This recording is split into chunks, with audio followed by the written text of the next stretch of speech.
Hello and welcome back to the Beyond the Coach podcast. I'm one of your hosts, Kelsey Nonini, And I'm Chris Sweet. and we are back for take two. When was the last time we recorded two podcasts in a day? Um, It's been a hot minute. Before pregnancy, or no, I before think it delivery. might have been your November? maternity leave. Yeah, like November-ish probably. But we're doing a couple snappy ones because Chris leaves for Peru tomorrow. Yay. She's like, yeah, just my looming to-do list just in the back of my head. Actually, I'm like staring at it right now. It's just like in front of me. I'm like, I keep writing things down as I go, but it's I okay. hate that when you like think it's finalized and then you just keep going. Luckily, we're like basically packed. We just need to like close the suitcases. So At like, least you like had like probably minimum. Well, I guess you're probably keeping your suitcase somewhere, huh, while you hike. they lock up your suitcases for you. So that's the nice Yeah, part is that they'll that's store nice. it. So my left side of my suitcase is all of my trekking stuff that will come with me. And then the right side of my suitcase is all the other stuff. Oh, And my bag, I don't even think will be close to 50 pounds, which is crazy for the first time ever because when you're hiking, you just live in hiking pants and it's activewear. And that's such light clothes to bring. yeah. It's so nice. So that's Proud of where I'm you. at. Yeah. It'll be great. My friend did text me who's coming with me and she was like 49.7 pounds. I was like, girlfriend, that's crazy. It's really cutting it close. But, that's fine. Hey, it works. But yeah, just small stuff. But I set up my iPad, so my iPad's ready to go for tomorrow, so I can be an iPad kid. It's an iPad kid on a plane. Keep her busy. Exactly. I'm excited for you. Well, Thanks. thanks. Thanks. Proud of you. All right. Well, guys, we're going to talk about maintenance as it pertains to the science of maintenance. I don't think that sentence made sense, but we're talking about maintenance. This is actually a solo episode just for Kelsey so that she can riff on maintenance because she I love talking about maintenance. loves maintenance, gets her going. Really does get me going. You want to get me to talk? Let me talk about maintenance.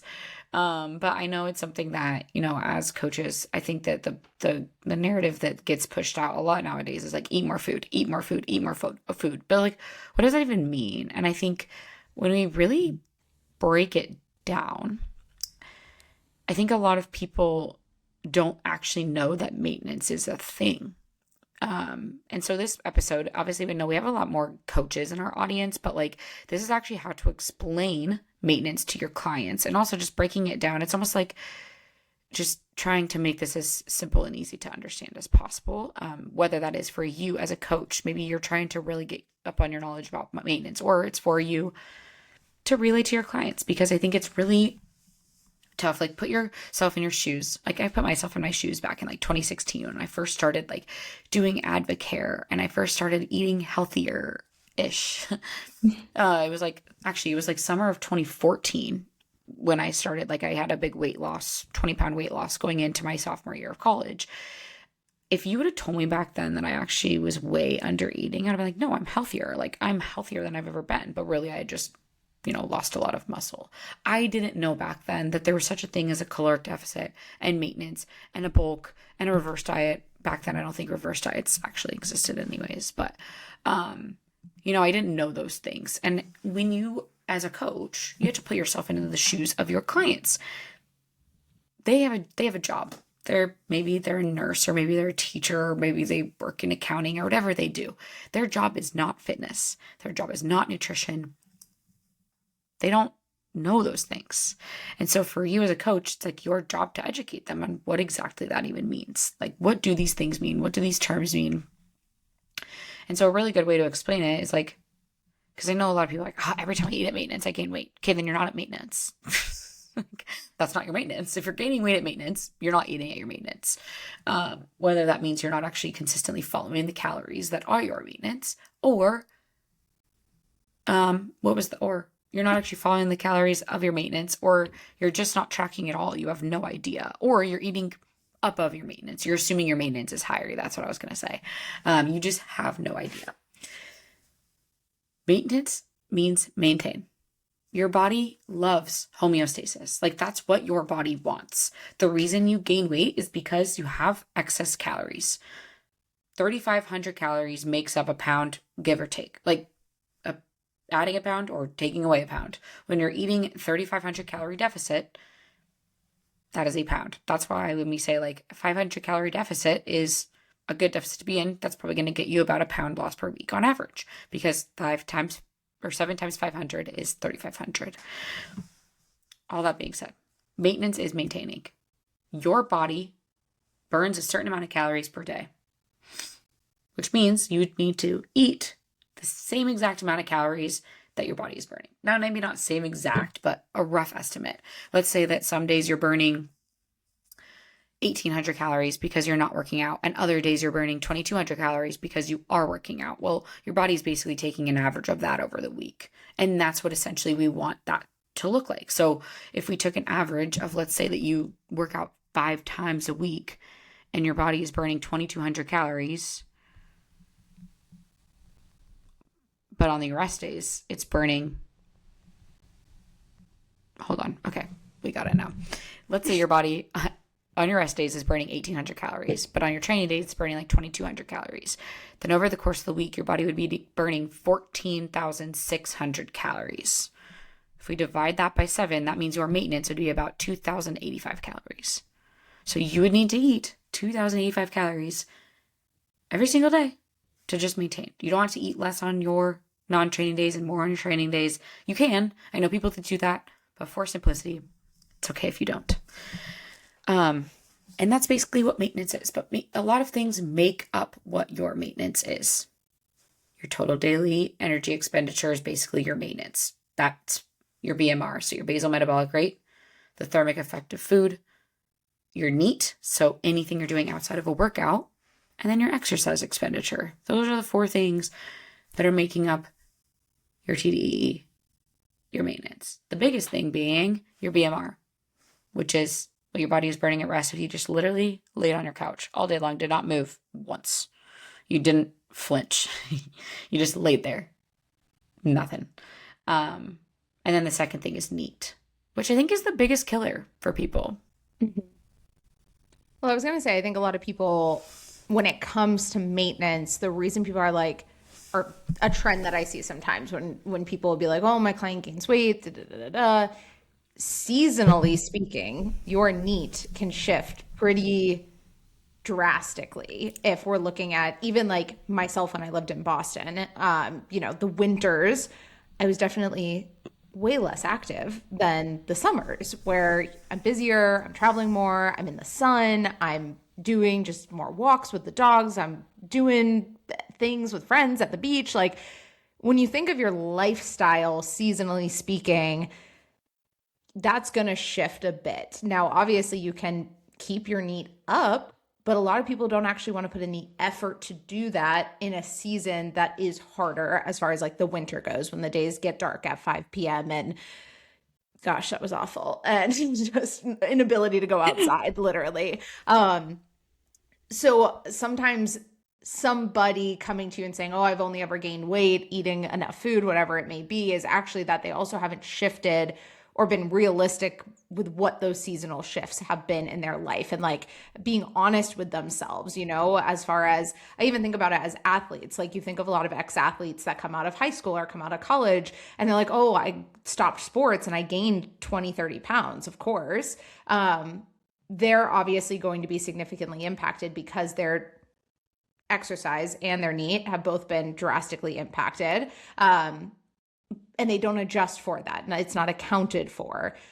So that's something to take into account when you're coaching clients, is really evaluating their life seasonally. I have some clients who also coach sports seasonally. So when they're coaching, my clients are hitting 10K steps, no problem. Like they are on their feet, versus the seasons when they're not, their steps can easily get slashed in half. Like they can go from 10K to now 5 to 6K pretty quickly. And we have to find a way to either help get the NEAT up to obviously encourage their body to eat more and like be at a higher maintenance, or if they're just moving less, we have to also account for that and adjust for it. But sometimes people don't adjust maintenance ever. Yeah. Maintenance changes. Like like you said, seasonally, it changes as people gain more muscle.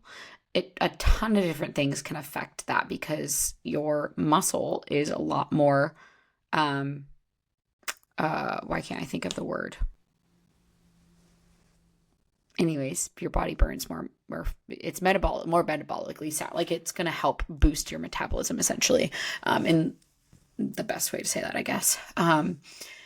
But I think also another point to this is the term metabolic adaptation when I'm talking about metabolism, which I actually used to think was a little bit of foo-foo, like not real. But it truthfully is. Your body is extremely adaptable. Your body is designed to respond to stress.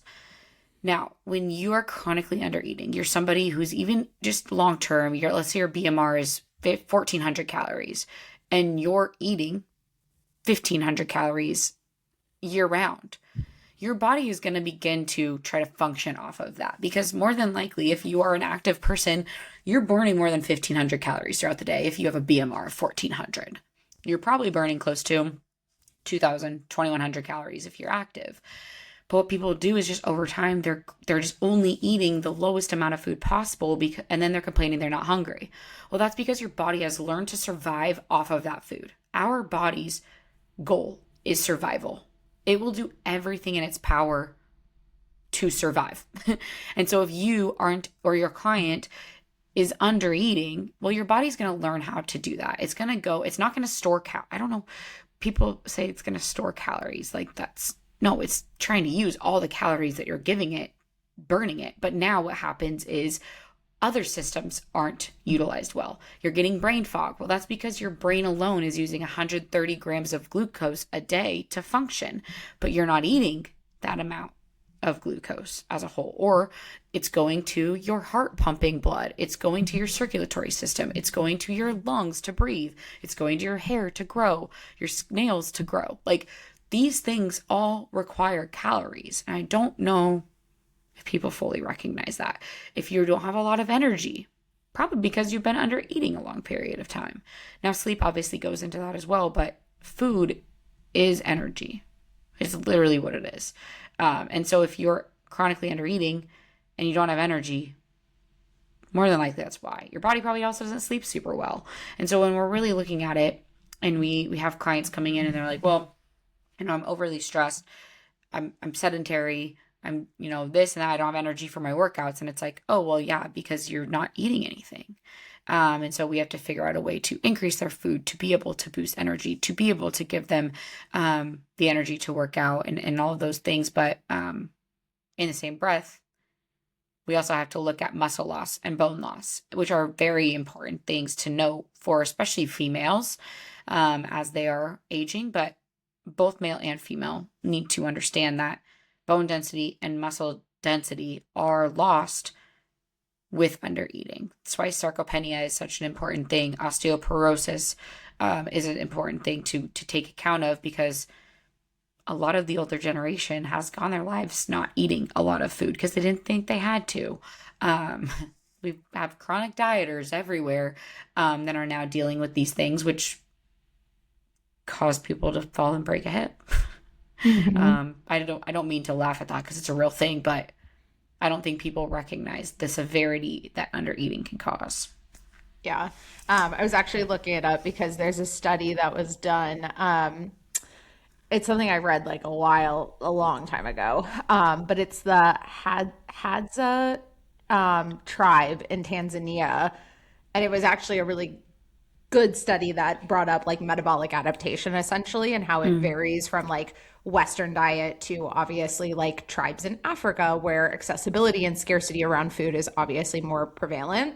And it really talked about how tribes in Africa, like the way that their lifestyle is, they obviously have a very high energy expenditure when it comes to they're literally like foragers and hunters and they do everything and they walk miles a day and they have to carry their water and bring it back to the tribe.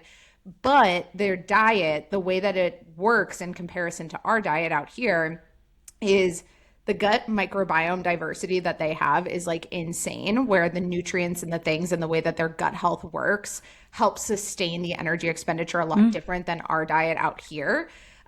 They also avoid basically insulin sensitivity, and there's zero processed foods. So their bodies can actually function on less while still burning a ton and maintaining because of how metabolic efficiency has adapted for them specifically. So when you brought up metabolic adaptation, I was like, I need to find the name of the study that was done. And it was literally these guys that like went out and studied nutrition It's crazy. around and the diet of these tribes. And just kind of talking about how like Western lifestyles, we have a very like low output, high intake diet, especially in America. It's like you look at people who are under muscled and fueled and they're chronically stressed all the time and they're sleep deprived and they just have so many different variances going on. And we are just more sedentary with the even yo-yo dieting and inconsistencies there that you've mentioned. Just a really big combination of that. It's like it does impact us metabolically insanely in comparison to like tribes out in Africa. And yeah, I was reading up on it because I was like, I wanted to remember the name of it. So it's a very interesting study if coaches ever want to look it up. It's HADZA. And I like that type of stuff. Maybe it's because I travel a lot that I like it, but I love learning about metabolic adaptation in like the real world sense of, well, how do tribes or how have people in lower income countries, third world countries survived off of less food, and it's because of metabolic adaptation and literally what their body has had to adjust to from a lifestyle perspective. That going into metabolic adaptation for us, we are still subject to that. It's just unfortunate that ours is not due to actually living this like high expenditure lifestyle or having a good gut microbiome diversity that we're experiencing and building for ourselves. Yeah, it's really crazy how much that goes in. That'd be an interesting. I've actually never heard that study before, but that's like super, like a really great example. I think there's another element to it as well that coaches won't talk about. And that is when they're like, well, my coach or my client is just continuing to gain weight and continuing to gain weight whenever I increase their calories. I'm Mm, like, okay, yeah. well, what are they being honest? And I really hate having that conversation. But when you really, really, really have a client track every single thing that they are eating and they're weighing it, weighing, like, I weigh everything. And I don't look at it as an inconvenience. I weigh my wine. When I have a glass of wine at home, I weigh it out. I make sure that I'm only having 5 to 6 ounces and I track it properly. Every single thing I have. Yet last night I wanted a serving of ice cream. So I weighed it out. I didn't just eat from the container. Mhm. And I think a lot of people are used to that. They grab a handful of something or they grab a spoonful of something. And like the accuracy of that is not a lot, not a lot of accuracy to that. And so that's why weighing is so, so, so, so important because now you're held accountable to that piece of it. I know I can't count the amount of clients that I've encouraged to get a scale. And then they start weighing food out and they're like, holy crap, I was actually like way overestimating or underestimating what's actually in the foods I'm eating and being actually held accountable to that. Things like cooking with oil, cooking with butter. I cook with both, but I make sure that I'm actually tracking that in. And so when we're actually looking at what people are eating, especially fats, those add up quickly. Like if people aren't tracking all their butter, oil, whatever it is they're putting Peanut in butter. food, peanut butter, those things are silent A killers. spoonful of peanut butter can quickly go from 100 calories to 400 calories. It's Yeah. literally crazy. Even like a piece of bread, like if you buy a loaf of bread at the store, Mhm. I've done this before where it's like I always weigh that out because it's not always going to be the same. I don't necessarily Mhm. do it with pre-sliced bread. Like at some point, okay, that's probably pretty accurate in terms of the calories on the pre-sliced bread. But something like a bowl of sourdough, that's a Yep. circle. It's like one slice. And it's like, well, if you, depending where you There's slice, a middle section of that loaf it's that's a lot thicker thick. than the ends. It's a lot thicker than the ends. And so, depending also if you're like slicing an inch size slice or you're doing a 2 inch slice, like one slice is very subjective. And so, when you actually start to recognize those things and weighing it out, you realize like a normal slice that I would slice in a sourdough is actually like 2 servings, which is fine for me because I'm eating a lot more food.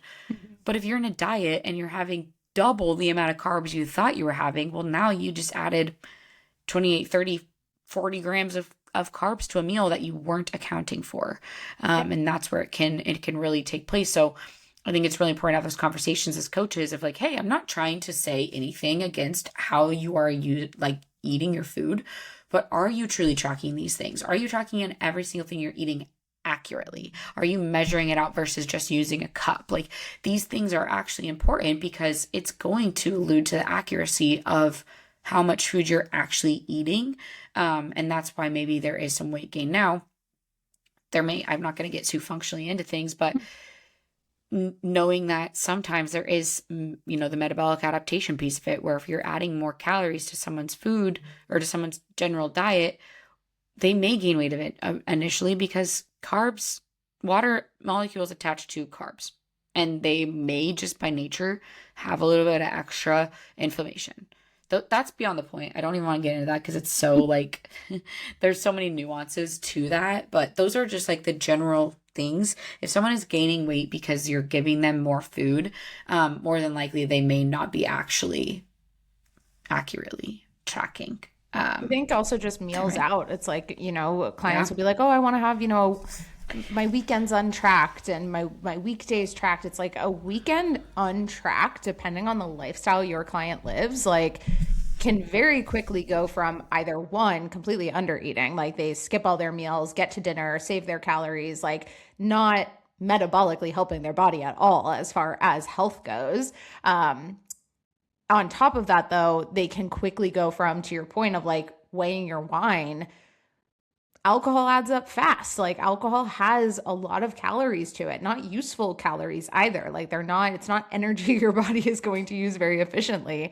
And on top of that, just I think of the Cheesecake Factory every time I think of meals out because they have the calories right there on the menu. It's like Yes. my favorite pasta dish at Cheesecake Factory literally straight up says 1,100 calories. So I know when I'm going to the Cheesecake Factory and getting my pasta dish, I'm eating half max of that typically because I know that it's a lot of calories, and that's even inaccurate, obviously, to the point of like when you're going out to eat, restaurants aren't sitting there and weighing the food and knowing how much oil they put into something and how much cheese they put into something. A lot of things are batch made as well, where it's thrown in together. And so it can just be hard. It's very inaccurate. And so clients need to work on their overall habits because the point of maintenance is eating at maintenance, and you can't allow behaviors, or at least be unwilling to adjust some habits and behaviors if you genuinely want maintenance to work for yourself or for a client. Yeah, absolutely. It's like the eating out piece really, really does get people because you just don't know what's in it. And that's not to scare you away from eating out. Also, this is why MyFitnessPal exists. This is why we don't just hand write out all of our calories and add them up for the day. MyFitnessPal has a huge database of things, huge database. Mm-hmm. And when we're looking at it, it doesn't have to be if you're going to a local restaurant. I love going to local restaurants, like the pasta dish that I just devoured and scarfed down at the Henry on Saturday. I was so full afterwards. Probably was like 1,000 calories. I, anyways, that being said, you can still assume, like, guesstimate. I always say something is better than nothing. And so if you have a client who's in a deficit or a client who's wants to have freedom on the weekends, it's like, that's totally fine. You can still eat out and have freedom. It just means that you're adjusting a few things. It's not that you're not eating throughout the day, but maybe at breakfast, maybe you're not having a ton of carbs and fats. You're having a main protein source. And instead of maybe 2 eggs, you're just having 3 egg whites for this week. Or maybe instead of having your normal toast, you're actually just having a ton of fruit because it's voluminous and it has a lot of fiber in it. You're adjusting those things to be able to eat out. But that's also the beauty of maintenance. You have extra calories to utilize to be able to eat that. And so I think it really just does boil down to accuracy when you're looking at your maintenance amount of calories. And I guess to kind of like not harp on that too much, but get into more of like the importance of being at maintenance long term. It kind of goes back to what I mentioned of like when you're in a deficit short term, like the recommended deficit, like the happy medium deficit is like 16 weeks. That's like average, a really good amount of time for your body to see a lot of great results. Now, can you push it to 6 months if you're seeing results? Absolutely. If you have a client that needs to lose a ton of weight, and can you push it to a year? Sure. As long as their body is responding, as long as all of that is in a good place and your biofeedback as well, their stress is good, their sleep is good, yada, yada. There's always That's fine. exceptions. That's Always except there's an There's asterisk always there. exceptions There's an to asterisk there. every suggestion. Yes. And maybe sometimes someone doesn't want to go 16 weeks. That's also okay. Yeah. But when you have somebody that's in there long term, you have to look at those things. We don't want them losing muscle mass. For a beginner, they probably could be in a long-term deficit and still be able to actually maintain their muscle or grow muscle because of newbie gains. Their body isn't super adapted yet. But I think it's just an important thing to look at. If you're going to chronically diet, you have to recognize you're probably going to lose muscle along the way because your body is now trying to maintain all of its processes with little food. And that is why a structure deficit, quick, easy, get out of it, go back to maintenance, is going to allow you to maintain the results. When you go back to maintenance, that first word, it's kind of like, what's the, not literature. What's the word? When you think about what words are made up of, like, I can't think of the word. This is so embarrassing. My head went to phonetics, but it's not phonetics. It's Latin. Latin. Like when you think of Latin, like Latin words, the makeup of the word is what the word means in a way. Anyways, that's not important. Maintenance. Maintenance. Maintain. You are maintaining the results. You're not, if you're gaining weight in maintenance, you're not at maintenance.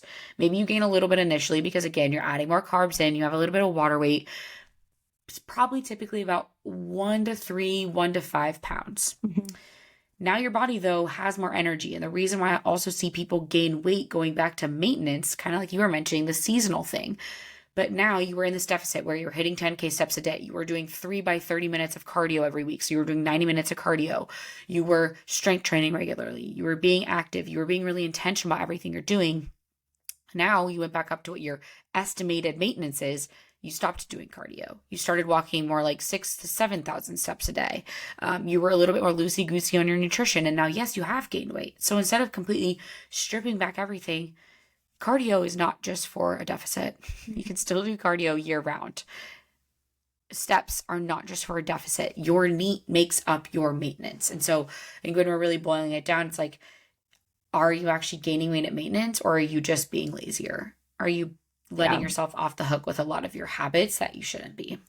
And I think that happens all too often as far as like the permission slip that a lot of people take maintenance as. And this is why so often when I am putting a client into any dieting phase, like diet, like an actual diet, but then a nutritional phase as far as maintenance goes, or even a bulk. If I'm putting a client through a bulk, I'm not like, this is not a permission slip to go eat Oreos every night and ice cream and like topping off your new calories with things that are inflammatory, or that, to your point, you take out a pint of ice cream. If you just eat it spoon and container, you're going to end up overeating. You just will. Like, it's very hard with ice cream to actually appropriately estimate that. Agreed. Similar to the peanut butter. So anytime a client is going into any phase, I try to prime them so heavily on like the hygiene of that phase, like how you should go about that phase to where you feel good, you don't feel puffy, you don't feel miserable, yada, yada, yada.